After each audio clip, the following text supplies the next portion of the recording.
You ask Tiger to calculate. This deals with linear inequalities with one unknown. The final result is x smaller than -42. Let's solve it step by step. Move the negative sign from the denominator to the numerator.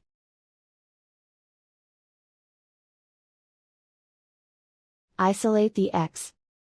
Multiply both sides by 6.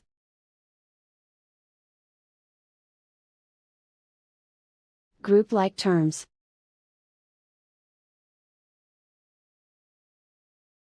Multiply the coefficients.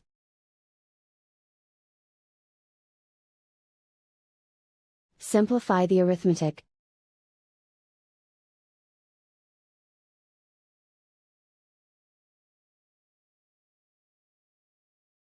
Convert the x into a positive number.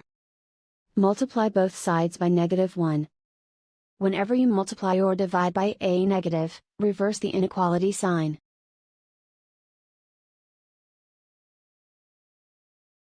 Remove the ones.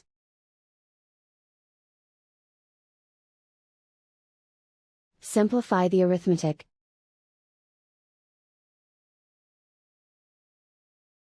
Plot the solution on a coordinate grid. And so the final result is x smaller than -42.